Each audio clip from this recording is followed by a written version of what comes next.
Premier titre de l'actualité, ce nouveau casse à la voiture bélier contre un commerce de Seine-et-Marne. Cette nuit, regardez la voiture qui a foncé dans ce magasin Costco.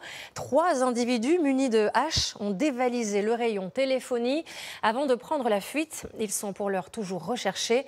Plusieurs employés qui se trouvaient sur place au moment de l'attaque se sont réfugiés dans une chambre froide. Antoine Bourdarias, Elsa Salit et Faustine Magnéto ont recueilli le témoignage de l'une d'entre eux. Un monospace, abandonné au milieu des caisses. Sur ces images que nous nous sommes procurées, on peut voir cette voiture volée il y a 3 jours, que les braqueurs ont utilisée pour entrer dans cet hypermarché de la région parisienne.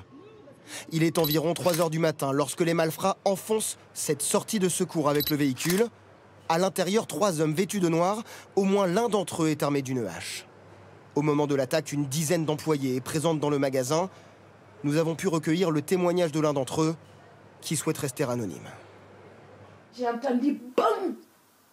Première, je dis comme ça refait encore BAM. Je dis mais c'est quoi? Quand j'ai entendu le bruit, j'entends casse-toi, casse-toi. En fait, c'est eux qui disaient le collègue casse-toi. Pris de panique, Oui. elle se réfugie avec 2 collègues dans la chambre froide. Imagine le congèle qui a moins 23, 24. On est resté, on sentait même pas le froid. Ce qu'on sentait, c'est la peur.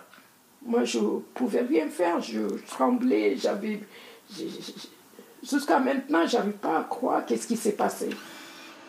C'est la police qui les retrouve environ 1 heure plus tard, en état de choc et frigorifiés. Entre-temps, les braqueurs ont dévalisé le rayon téléphonie et ont pris la fuite. Les enquêteurs vont d'abord recueillir le témoignage de tous les employés. Ensuite, il va y avoir l'analyse de la vidéosurveillance. On sait qu'il y en avait à l'intérieur et que sur les images, 2 des malfaiteurs sont masqués, mais que le 3e a son visage non dissimulé. Donc ça va pouvoir aider les enquêteurs. Les malfaiteurs sont toujours recherchés ce midi. Une enquête a été ouverte par le parquet de Meaux. Le montant du préjudice est en cours d'évaluation.